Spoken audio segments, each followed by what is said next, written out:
Alam nyo ba na ang isa sa kahanga-hangang salt pink lake sa buong mundo ay ang Lake Berlinskoy na matatagpuan sa bansang Russia?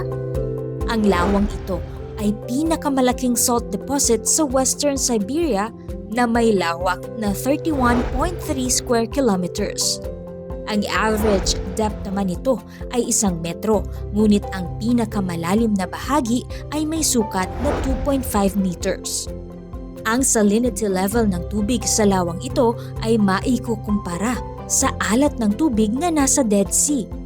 Tuwing buwan ng August ay nagkukulay pink ang tubig nito na ayon sa mga eksperto ay sanhi ng species ng microscopic brine shrimp na mayroong 3 mata at 22 paa na kung tawagin ay Artemia salina.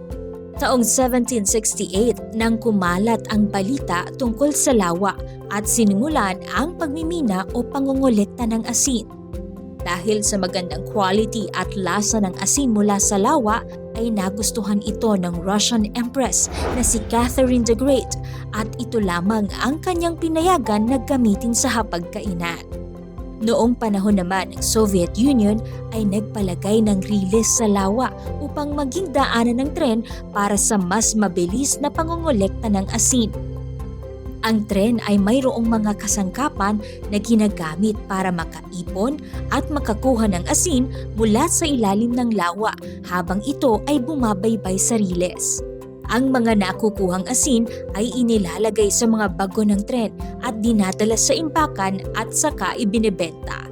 Dahil na rin sa kagandahang taglay ng lawa ay marami ang humahanga at dumarayong turista rito. Pero alam nyo ba na nasa 65,000 tonelada ng asin ang nakokolekta sa lawang ito taon-taon na tinatayang sasapat sa dietary intake ng sangkatauhan sa loob ng 3 hanggang 4 na araw? Now you know!